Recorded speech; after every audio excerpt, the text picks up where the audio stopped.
लाख कोशिशों के बावजूद पाकिस्तान पीपल्स पार्टी अब तक काबीना का हिस्सा क्यों नहीं बनी? पीपल्स पार्टी ने पहले पीका तरमीमी एक्ट के हक में वोट देकर ला ताल्लुकी का इजहार क्यों किया? वजीर आजम शहबाज शरीफ और सदर आसिफ जरदारी कौन सी चाल चल रहे हैं?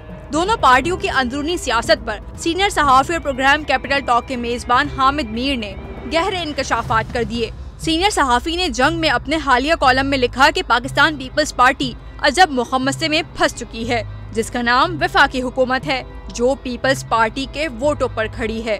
वजीर आजम शहबाज शरीफ ने बहुत कोशिश की कि पीपल्स पार्टी वफाकी काबीना का हिस्सा बन जाए, लेकिन आसिफ जरदारी और बिलावल भुट्टो जरदारी वफाकी काबीना का हिस्सा बनने पर राजी न हुए।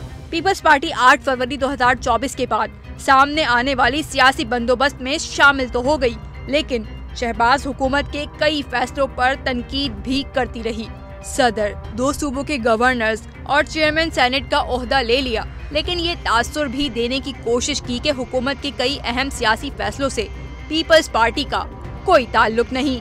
पीपल्स पार्टी चाहती तो पीका तरमीमी एक्ट 2025 जैसा मुतनाज़ कानून कभी पार्लियामेंट से मंजूर न होता, लेकिन पीपल्स पार्टी ने इस कानून के हक में वोट भी दिए और बाद में इस कानून से ऐलान ला ताल्लुकी भी कर दिया।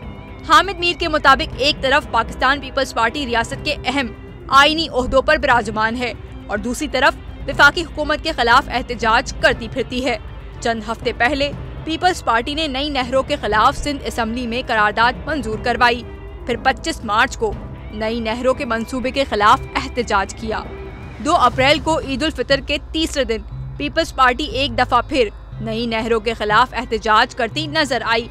पानी का मसला पीपल्स पार्टी के लिए वबाले जान बन गया है। पीपल्स पार्टी को तवील अरसे के बाद सिंध में अपनी सियासी बका खतरे में नजर आ रही है।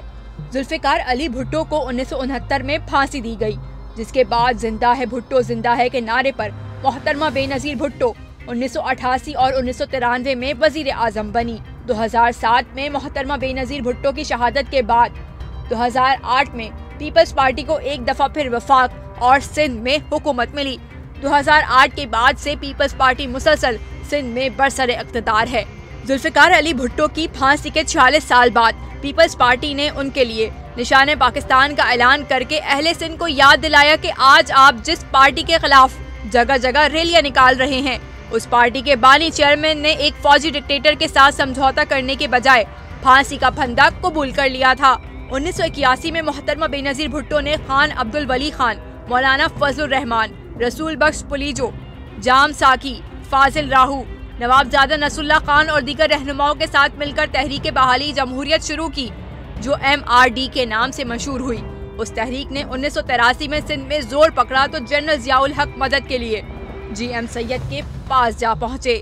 MRD की तहरीक में सैकड़ों नहीं हजारों सियासी कारकुन गिरफ्तार हुए और दरअसल इसी तहरीक ने भुट्टो को भी जिंदा रखा, क्योंकि इस तहरीक की असल रूह भुट्टो की फांसी पर सिंध का गुस्सा था। 1981 के तकरीबन 42 साल बाद सिंध में दोबारा एक तहरीक दरियाए सिंध के पानी को बचाने की तहरीक चल रही है और पीपल्स पार्टी पर ये इल्जाम लगाया जा रहा है कि इस पार्टी ने अपने सियासी मफादात के लिए सिंध के पानी का सौदा किया।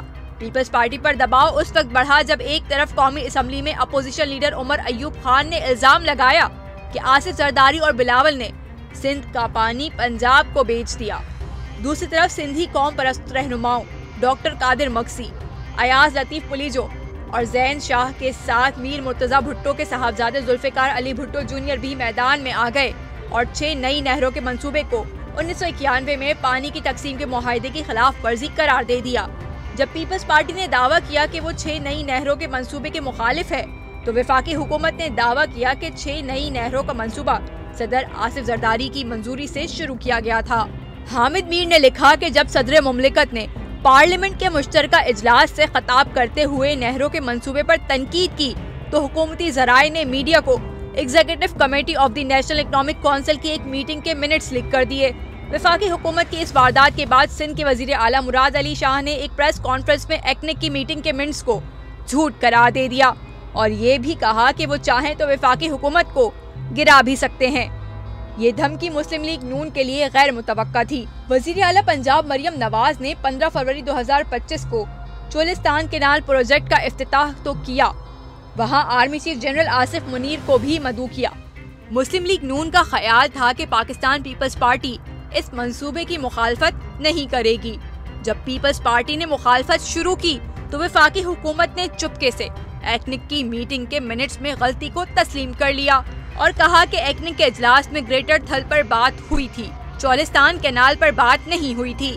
मसला ये है कि पीपल्स पार्टी तो इनको छोड़ सकती है, लेकिन वो पीपल्स पार्टी को नहीं छोड़ सकते। बेहतर होगा कि मुश्तरका मुफादात कौंसिल का इजलास बुलाकर इस मामले को तय किया जाए।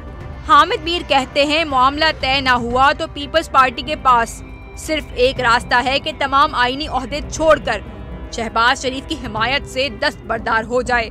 ऐसा ना हुआ तो पीपल्स पार्टी के खिलाफ एक नई MRD की तहरीक तैयार खड़ी है।